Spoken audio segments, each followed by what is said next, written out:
pagbati na may ngiti sa aking mga labi. Naghahanap ba kayo ng makakatuwang sa pagre-review ng inyong anak? Meron yan sa DepEd.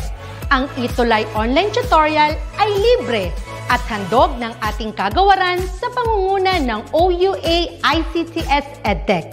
Ito ay isang proyektong makatutulong sa mga mag-aaral, katuwang ang mga magulang o kasama sa kani-kanilang tahanan para masagutan at maunawaan ang mga modules. Hangad din ng programang Itulay ang matulungan ang ating mga guro sa kanilang mga blended learning classes. Ang ating Itulay ay mula kinder hanggang senior high school. Bukod sa academics, meron din tayong mga special programs gaya ng All is Wellness, Reading and Math Remediation, Storytelling, Mommy Tech Talks, Classes sa Gramatika, Speech Class, Financial Literacy, at marami pang iba. Pinalawig din ng Itulay ang ating Alive program para sa mga mag-aaral mula grade 1 hanggang grade 3. Gayon din ay mayroon tayong ALS program at SPED tutorials na makasisigurong makakamit ng lahat ang inclusive education. May SPED hotline na rin para sa inyong mga katanungan patungkol sa special education. Kaya, subaybayan mula Lunes hanggang Biyernes, mula 9 ng umaga hanggang 7 ng gabi ang ating Itulay. Sa ating pagtutulungan, maiaangat natin ang bawat isa. Ating itutulay ang pagkatuto upang di mapigil ang pag-aaral ng kabataang Pilipino. Itulay natin ito, sulong edukalidad.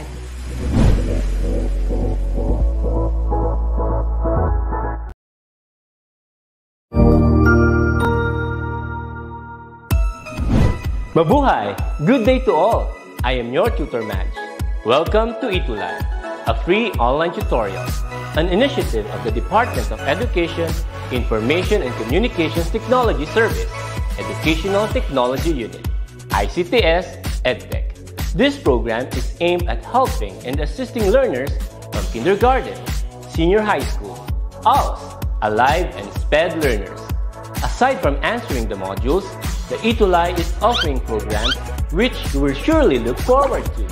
Together with our parents and teachers, the Itulay will bridge the gaps where difficulty and ease meet in learning new knowledge and skills. So, let us prepare our modules, pen and paper. Ready your mind to see and hear worthwhile and interesting lessons. Let us now study and learn, together with our volunteer online tutors. Tara na!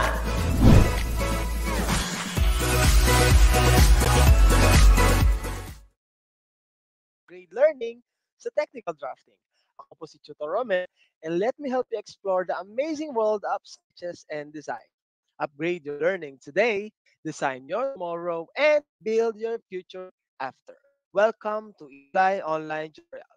What's up, drafting? Live na live po tayo ngayong quarter 4, week 5 sa FB group at channel ng DepEd Itulay.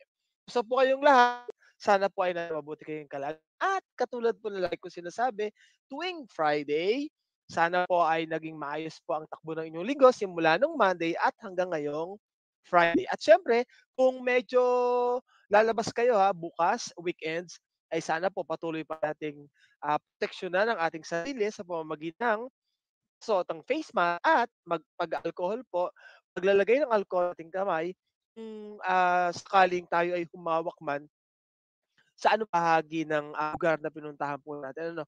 Doble ingat pa rin po para sa atin at para sa mga nakasalamuha po natin. Shoutout pa rin po sa mga patuloy sumusuporta sa TLE9 Technical Drafting, sa mga patuloy na nanonood ng ating live at patuloy na nakikinig sa ating tutorial sessions para Technical Drafting TLE9. Ang pag-uusapan po natin ngayong Biyernes, mga drafting ay tungkol sa concrete floor slab detail. Siyempre po, makakasama rin po natin si Tutor Marco ng SDO Bulacan tuwing Friday 10:30 hanggang 11:10 ng umaga. At syempre po, maraming salamat pa rin, Tutor Marco, sa patuloy pong pagsuporta sa amin, lalong-lalo na po sa akin na inyo pong kapartner dito sa ating 39 Technical Drafting. At ingat po kayong palagi. Ano ba yung mga dapat nating matutunan ngayong hapon, mga ka-drafting? At the end of our tutorial, you are expected to find floor slab, discuss the process of constructing concrete floor slab, at syempre, draft concrete floor slab detail. Know the importance of having a strong floor slab in a construction. Kailangan yan kasi syempre dahil construction at um, buhay po ang pinag-uusapan natin, kailangan mas maingat po tayo sa pagtatayo ng ating mga itatayong mga structures. Ano po? Kasi last week, mga ka-drafting, kung natatandaan nyo, ang diniscuss natin ay tungkol sa um, foundation plan, sa yung detail ng ating wall and column footing. Ngayon naman, dahil medyo kalapit to, malapit, kadugsong to ng column tsaka ng wall foot, i-discuss na natin ngayon yung floor slab naman. Okay? Pero dahil bago yan, let's have view. Meron dito 4 item view. At syempre, anong gagawin nyo? Hulaan nyo lang kung paano ng drawing merong red box. Okay? Ito ay base sa natin last week, last Friday, itong sa column and wall footing. Yung column, syempre, poste ng mga ng tour natin, ng bahay. At wall naman ay yung dingding, ano po, may mga footing pa rin siya, parang katulad naman natin. Kaya nabanggit siya na footing or natawag siyang footing. Ngayon, let's have view is 1 of 4. Ang gagawin, meron tayong 10-second timer, tapos sa kanang bahagi ng inyong screen, crafting ay yung pagpilian nyo. So, yung 1, 2, 4 na pilian. Pwede yung ano, no, crafting kung medyo nahihirapan po, pwede yung lang yung kulay box sa comment section, tamang sagot. Halimbawa, ang sagot ay kulay green, yung first box. So, isusunod nyo na lang yung green box. O naman, blue box. Kaya naman ay orange box o kaya naman ay gray box. Okay? Yun po ang isusulat natin sa inyong comment section at i-check natin pagkatapos yan. Okay? So simulan natin sa 1/4 review quiz. And your starts now.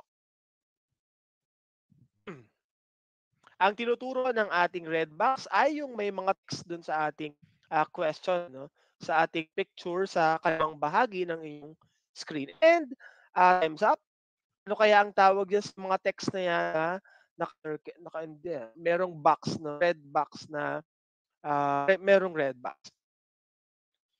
Yan ba ay wall reinforcement? Yan ba ay annotation, description, materials? Yan ba ay footing dimension? Kaya naman ay soil description. If your answer is the same with my answer, yan.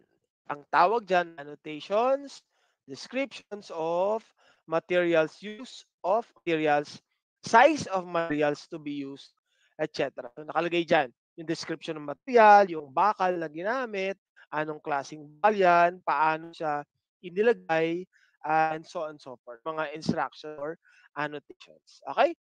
Now, let's have review quiz 2/4. Okay, that's it. Lumipat naman yung no, from part picture na puro text, lumipat naman siya dun sa column or yung vertical na line na medyo highlighted yung ating linya. Okay? Ano ba yan? Green box ba yan, mga ka-drafting? Blue box, orange or gray box na yan. So you have 10 seconds to answer review quiz 2/4. Okay. So medyo mahaba, no, and flat.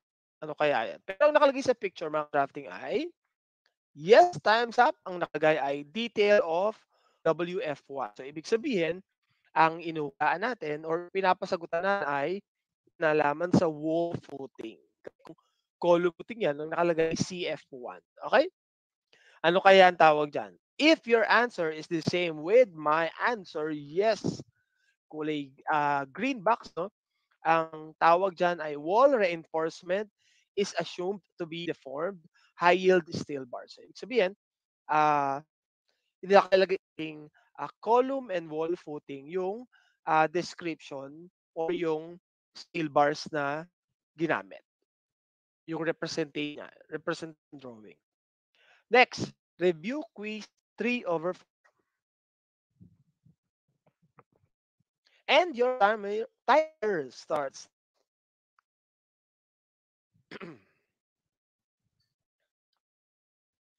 Yes, mukhang lumipat naman.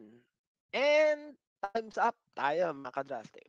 Ano ba yan? Green box, blue box, orange box, or gray box. At kung mapapansin natin mga ka-drafting, ang picture natin ay nagbago. No? Kanina, ang nakalagay ay WF1, wall footing 1. Ngayon naman, ang nakalagay ay CF1. Ibig sabihin, ang drawing na ina-identify natin, detalye ay call sa column footing 1 or yung ating column tsaka yung kanyang footing. Ano kaya yung dinidescribe na yan? So, nasa kaliwang bahagi ng picture natin. If your answer is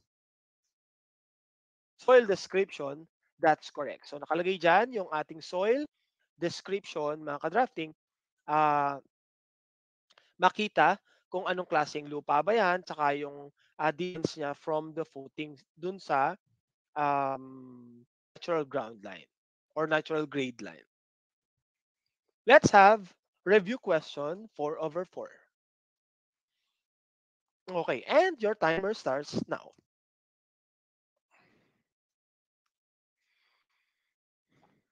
4, 3, 2, 1. Okay. Ano kaya yan? Analyze natin. Same pa rin, TF1 yung picture natin. Pero, bumaba yung box, yung red box na, pumunta dun sa ilalim. So, more or less, that's footing. So, meron na kayong idea, no? If your answer is foot dimension, that's correct. Tama yan. Kasi footing nakalagay, nandun siya sa footing na part ng ating CF1. Okay? Alam kong nakaapat kayo, 4 over 4 sa ating review question at alam kong mas gagalingan nyo pa mamaya. At syempre, makakakuha rin kayo ng perfect score mamaya sa ating quiz after this lesson. So ano ba yung floor system? The floor system of a building refers to the girders, the beams, and the floor slab. Hindi natin yung drawing sa inyong screen, mga ka-drafting. Meron tayong structure, meron tayong kita natin yung columns, kita natin yung flooring, kita natin yung kulay red. So yung kulay red na yon, that's those are beams. Meron tayong tao, no? Yung tao sa first floor, tatlong tao sa second, isang tao sa first floor, isang tao sa second floor, at isang tao sa third floor. May nakikita tayo beams dyan. So yun nga yung kulay na tinatawag natin. So yung beams, yun yung biga sa Tagalog. So ano ba yung floor slab? Floor slab carry both the live and the dead load. So yung live load natin na diniscuss dito no during the foundation types of foundation ng ating week 3, week 2 no. Yung live load refers to human occupants at yung dead load naman refers to unmovable objects. So kabilang din sa tinatawag nating dead load yung yero, yung bubong, yung beam, yung biga, lahat ng nasa structure, those are dead loads. These are transmitted to the beams, then to the columns. So, ibig sabihin, lahat ng parte ng ating structure ay may function. No? Sabi dito, yung dead load saka yung live load, tingnan natin sa screen, are being transmitted to the beams sa biga, then to the columns. Kasi dahil biga yung nagbubuhat nung ating sa flooring, yung live load, yung dead load, yung mga furnitures natin. So yung weight na nagagaling sa floor pupunta sa beams, and then yung beams naman bubuhatin ng, yung lahat ng load na yun ay bubuhatin naman ng column. So kailangan talagang mabuti at tama yung ating, gagawing construction. So we have, classifications of reinforced concrete slab. So lahat daw ng slabs are most commonly made of, concrete, because of its mass and stiffness, which can be used to reduce the floor's deflections and vibrations. Dahil stiff, so matigas yun, ano, ah, pwede siya or nakakabawas siya ng deflection, yung paglundo, saka yung vibrations, yung paggalaw. And achieve the necessary fire protection and thermal storage. So yung, base sa ating nabasa sa National Building Code Chapter 6, Section 602, or yung tinatawag nating Fire Resistive Time Period Rating. Base dito, fire resistive time period rating is the length of time a material can withstand, being burned, which may be, 1 hour, 2 hours, 3 hours, 4 hours, and etc. So, kailangan daw yung slab natin, ah, could withstand a fire in case yung ating structure is in the burning situation. At least 1 hour, 2 hours, if ever, may mga kaso tayo na kailangan ng evacuation or kailangan gamitin pa rin siya para magligtas ng mga taong, nag-occupy ng ating structure. So anyways, we have classifications of reinforced concrete slab. Meron tayong apat, which are the one-way solid slab, yung ating two-way solid slab, ribbed floor, yung ating flat slab, or yung girderless floor. So i-discuss natin yan, and meron tayong animated videos na hinanap para mas maipaliwanag ng mas maigi yung apat na classifications ng reinforced concrete slab na yan. And let's start with the one-way solid slab. Okay? Ang one-way solid slab daw is the most common type of reinforced concrete floor system. This is supported by two parallel beams. Okay. Tignan natin yung video. Yan. So meron tayong 4 columns, tapos yung column na yan sa magkabilang tabi, merong dalawang, parallel beams, yung magkahanay. Ang one-way solid slab ay merong dalawang beams na magkahanay katulad ng kulay blue na bakal tsaka yung nasa kabilang bahagi ng ating animated video. Unlike beams and girders, floor slab needs no web reinforcement. Yung ating, slab daw, ayan, yung nakikita niyong nilalagyan ng bakal, yung kulay red at kulay green, hindi na daw kailangan ng web reinforcement. Yung parang salasalabat or parang parang vertical horizontal, yung X and Y axis parang gano'n. So meron lang tayong nilalagay na mga bakal na, parang lower reinforcement. Tapos mapapansin natin na yung bakal ay medyo may porma, 'no, yung kulay pula diagonal. So in case, nasa loob na siya ng semento, naiiwasan siyang mag-rotate lang dun sa loob ng ano, ng tinatawag natin ng concrete. So makakatulong siya para maging stiff yung slab natin or yung flooring. The bending moment of a slab at the center is equal, hence, the same quantity of reinforcement should be at the center and at support. Ayan. Pagkatapos ilagay ng ating mga, steels, tsaka natin bubuhusan para maging stiff, mas maging, okay yung ating floor. Okay pa? Next, we have the two-way solid slabs. Meron din tayong animated video. Itong two-way solid, is the most common type of slab used in building residential, structures. Pansinin natin yung video, meron tayong 4. Ang two-way solid slab has 4 beams. Katulad na nakikita natin kanina, nakita natin ngayon. At itong nasa animated video part na yan, pangatlong beam at ating pang-apat na beam. Okay? Yung one-way slab, may dalawang beams lang. Yung two-way slab, merong 4 beams. Yung 4 sides, yung 4 sides. Pagkatapos, lalagyan ng tinatawag nating reinforcement bars, yung mga bakal, in two directions. Right angle to each other. Yan yung unang direction. Yung kulay white na nakikita yung inilalagay. And then, lalagyan naman ng kulay green. So, yan yung tinatawag nating reinforcement bars in two directions at right angle. Yung kulay green na yan. And aside from that, dun sa at white tsaka green na bakal sa animated video, naglalagay pa siya ng mga bakal na nakikita natin sa screen, yung kulay green, yung bakal na yan. Okay? Kita natin yan. So additional support. The reinforcement transmits the load on the floor to the side support. So yun yung proseso niya. Yung load na naandun sa floor ay natatransmit to the side support. Yang pinaglalagyan ng kulay, green na bakal, yung still representation sa ating animated video.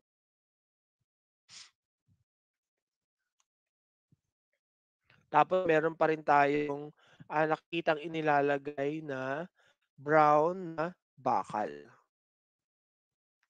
Pero siyempre may mga ano tayo 'no, may mga iba't ibang tayong paraan na sinusunod depende sa gagawa ng ating concrete floor slab. Ito pinapakita natin is just one of those many ways ng paglalagay ng reinforcement bars. Ano po, hindi natin nire-reiterate na ito lang dapat or ganito lang dapat. Ito po ay isa lang sa maraming paraan ng paggawa at paglalagay ng reinforcement bars sa isang solid slab, concrete slab. Okay? Yan po. This this is example one way. Ano po? Para sa manonood sa atin. Tapos meron pang ano yung inilalagay sa animated video. Merong ayun kulay purple ba yun? Color purple. Ayan. Ilalim na part yun, no? Yung tinatawag nating lower reinforcement.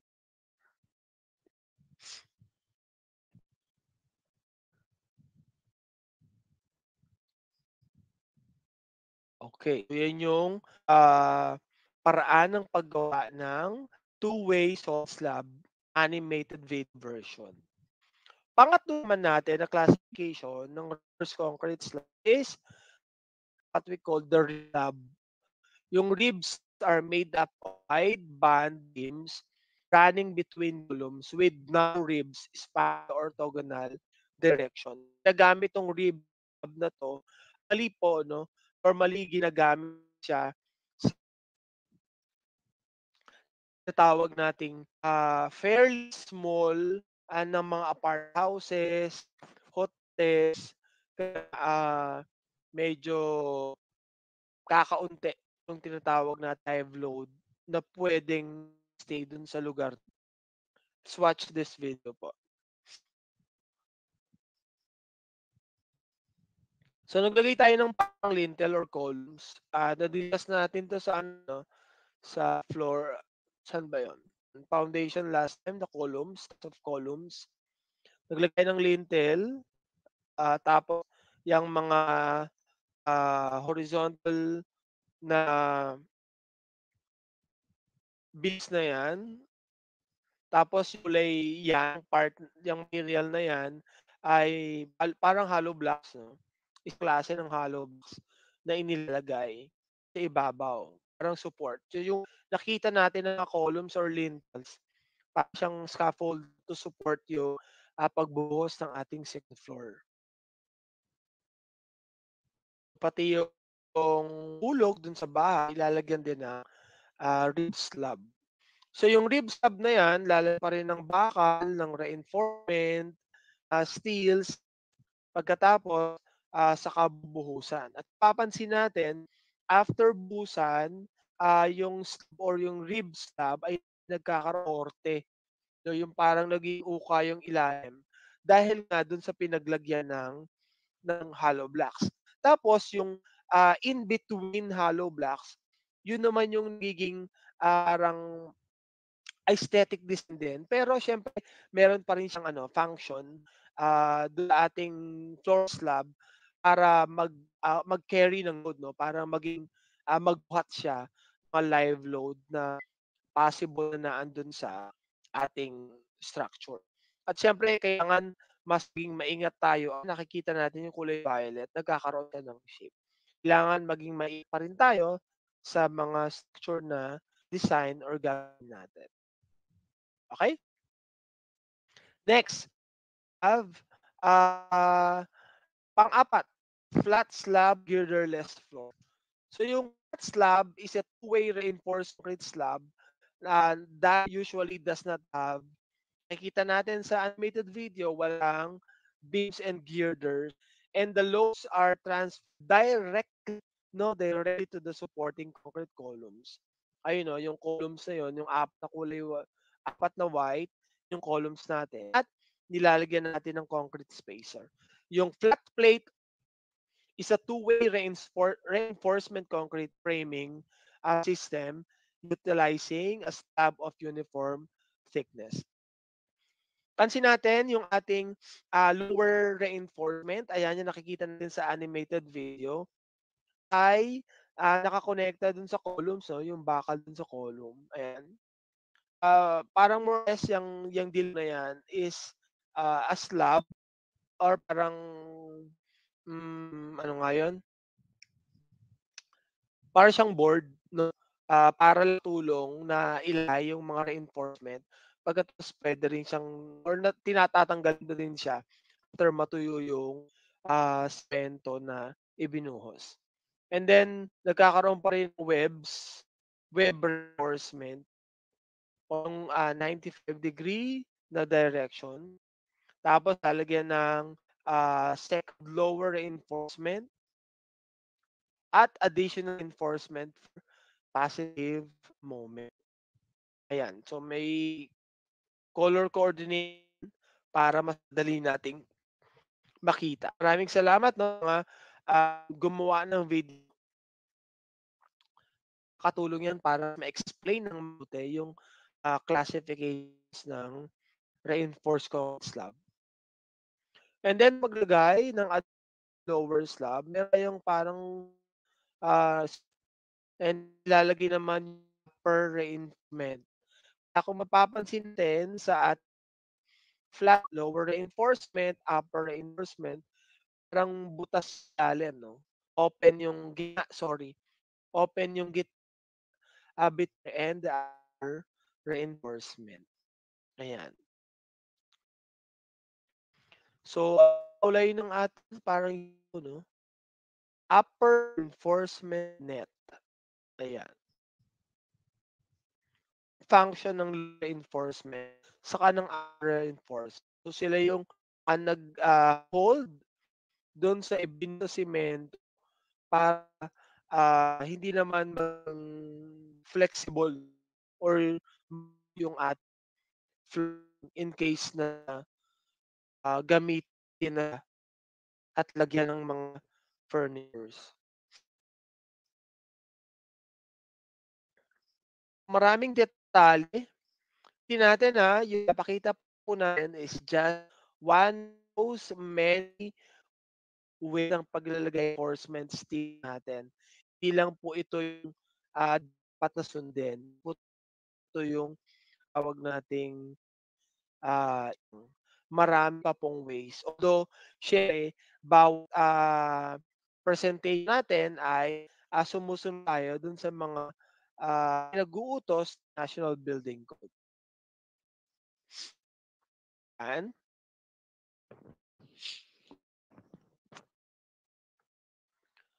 And space yung pag binuhusan yun, siyempre, dyan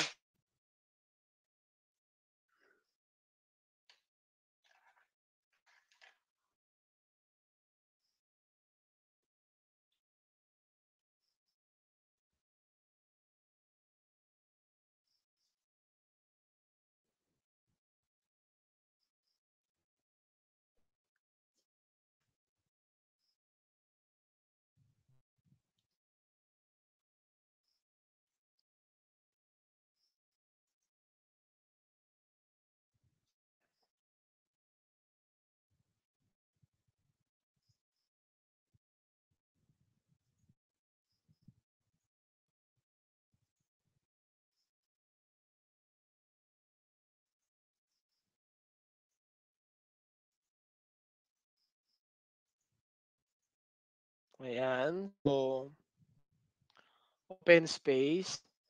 Pag binuhusan yan, siyempre diyan, pupunta yung ibang part.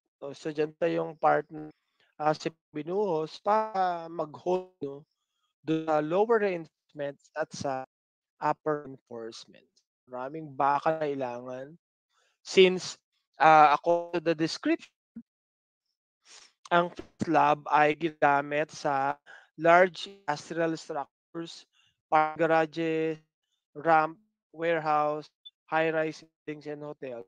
Kaya kung mapapansin natin, mas marami talagang bakal ang ginamit, lagay dun sa animated video.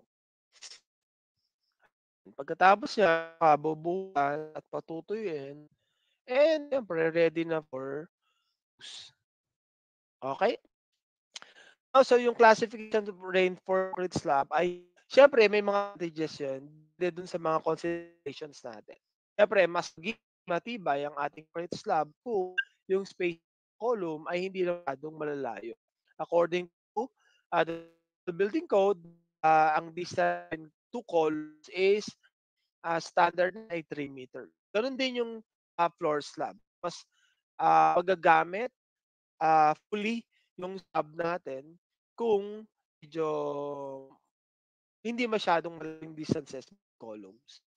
Number two, the magnitude of the loads to be supported. So, may napanood tayong balita 'no, na yung building. Dalawa titingnan, either substandard yung mga materials or sumobra yung load dun sa ating sa structure at sumobra yung limitasyon. Kaya bumigay yung ating floor nung nung nasa baba. Three, the length of the span, yung haba niya, specifically, medyo tumutukoy dun sa one way na slab. Pang-apat, siyempre, 'pag gumamit tayo ng materyales, huwag nating tipirin kasi, buong nakasalalay dun sa gagawin nating structure. According to the classification of reinforced concrete slab ng American Earth Institute, would provides that thickness of the slab not be less than centimeter or not less than the perimeter, nor less than the perimeter of the slab divided by 180. At siyempre, sa ating picture, meron tayong dalawang photos. Yung nakanan natin ay yung perspective, yung three-dimensional, at yung nasa kaliwa naman, yung ating elevation. So yung kaliwa natin sa screen nyo, mga ka-drafting, ay halimbawa ng concrete slab detail. Kailangan yan matunan natin kasi kasama yan dun sa list ng drawings na kailangan nating i-submit in case tayo ay magde-design. Ano ba yung meron? Dapat daw present ang tinatawag nating yung column, ayan, yung ating wall, yun yung wall na doon sa perspective sa three-dimensional drawing. And then, kita rin natin yung column, yung concrete footing, at syempre, kita natin yung interior slab niya.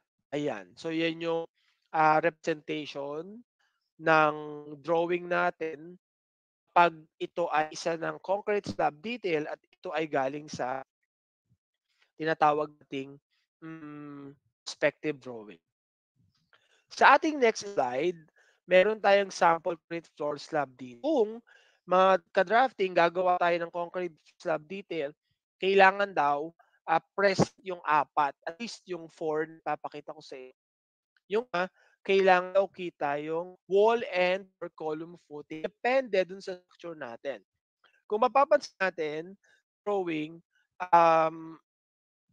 tama yung pangalawa, kasama yung soil description, kasi possible na yung ating concrete floor slab detail ay ginamit or ang structure na gagawin ay bahay or residential.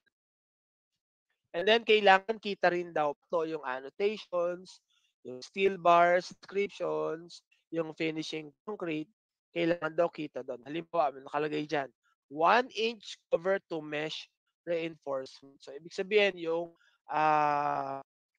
buhos. Ano yung buhos? Kailangan daw ay 1 inch ba yan, no? 1 inch cover yung reinforcement. And then nakalagay din sa concrete floor slab detail yung distances between steel bars. Kailangan kita rin yun. At siyempre, yung pang-apat, kailangan makita sa ating concrete floor slab detail yung placement of reinforcement kung paano siya inilagay. Kita naman natin sa videos kanina, no, dun sa apat na classifications na ah, may distances yung paglalagay ng mga steel bars para siyempre equally distributed yung tinatawag nating protection na makukuha in case gamitin na yung slab or yung flooring natin. Sa ating pa ring slab, I have two samples ng concrete floor slab detail. Same floor detail pero functions or yung magkaibang gamit. Yung unang sample 1 na bago kanina, possible na itong ating slab detail sa 1 ay ah, detail ng isang residential house. Sample 2 naman, possible na ito ay residential house din o kaya commercial establishment pero gamitin din sa second floor yun sa iba pang level ng structure niya. Okay po? So sabihan na no, sana ay natutunan niyo kung ano mga dapat na makita sa isang concrete floor slab detail. Kailangan kita yung apat na discuss natin kanina. And for that, this point, meron tayong quiz. I want you to answer my 4-item quiz na ibibigay sa inyo and isulat natin or ilagay natin sa comment section kung ang sagot ay letter A, one-way solid slab, letter B, two-way solid slab, or letter C, ribbed floor, or letter D, flat slab, or girderless floor. I-identify nyo lang naman yung ating drawing base sa kanya classification ng concrete slab. At syempre, lagi tayong 10 second timer. Okay, start tayo. Quiz 1 of 4. Timer start. Ay lang natin yung picture. Yung picture merong dalawang ah, beam parallel. Time. If your answer is letter A, that's correct. Tama po yan. Ang ating picture is a sample of a one-way solid slab. Good. Sana tama yung sagot niya, mga kadrap. Huwag niyo po kalimutang ilagay sa ating comment section. Quiz 2 of 4. Air timer starts. Yun naman, yung ating picture 2 ay may 4 beams naman. Ano, kanina walang yung beam natin eh. If your answer is letter B, two-way slab, tama yan. I-check natin yung mga natin. Mga nagsasagot online at sa mga nagsasagot sa kanilang papel. Quiz 3, 4. Ano ba yan? One way, two way, ribbed or flat or girderless. And your time starts now. So medyo malaki yung scoring dun sa pick natin na pinapakita guys. Maraming column. And time's up. If your answer is letter B, flat direct. Tama po din ha. Salamat sa mga nagsasagot. At yung ating pangkat, huwag niyo kalimutang ilagay ang sagot sa ating comment section. For quiz 4 of 4. Time natin, 10 timer. Yung klase ng flooring natin, no? So, siya ng hollow blocks or ibang klase ng hollow blocks. Ano ba sagot natin? Your answer is letter C, ribbed floor. That's correct. Tama po yan. Sana nakakuha kayo ng 4 over 4 na correct answer para sa ating quiz ngayong session na ito, quarter week 5. Bilang parte ng ating activity, I will draft a concrete slab detail using the foundation on the right. Okay? Yung foundation plan gagawin natin ngayon, yung foundation plan ginawa noong ating week 3 sorry, week kasama natin si engineer Pons. Kung gumagawa kayo ng concrete floors, huwag niyo kalimutang tour sarili niyo habang gumagawa at siyempre picturean niyo yung inyong, output file at i-post sa ating DepEd, Facebook, page at huwag niyong kalimutang banggitin kami 'no, kami Tutor Rom at Tutor Marco. And to generalize everything, meron tayong 4 na details na kailangan makita sa reinforced slab dito. Yan yung reinforcement, placement of reinforcement, yung annotations, yung steel bars, descriptions, finished concrete, yung soil description, tsaka yung wall and loom footing. Sana po ay may tutunan kayo at this point. Let's be reminded to today that make your future thankful and proud of you. So we would like to hear your thoughts or your feedback on how you can improve your experience. Lang natin yung QR code sa bahagi ng slide at syempre fill out natin necessary details sa ating live feedback for your comments and suggestion. Email us at edtech@ped.gov.ph. You watch this tutorial video online lang tayo sa aming bagong ang DepEd Facebook page, YouTube. At syempre, huwag niyo pong kalimutan like at i-share. Magkita po tayong muli para sa panibagong kaman sa Technical Drafting. Ako po si Tutor Romel, ang inyong kuterong tutor mula sa Bayan Mga Lakan at gandang binibig pagsanha nagsasabing tipagan natin para sa ating pangarap. Kung medyo nahihirapan ka, tulungan kita. Ikaw at ako, teamwork tayo para always panalo. And this has been Itulay tutorial para sa #upgrade learning sa technical crafting. Salamat po.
Ang husay naman! Natapos mo ang iyong tutorial session kasama ang iyong mahusay na Itulay Tutor. May bago ka bang natutuhan? I-share na yan gamit ang hashtag #ItulayLevelUp. Huwag aalis ha, dahil may susunod pang programa na pwede mo ring panoorin at salihan. Dahil naghihintay na ang iyong mga tutors. Happy learning dito sa Itulay!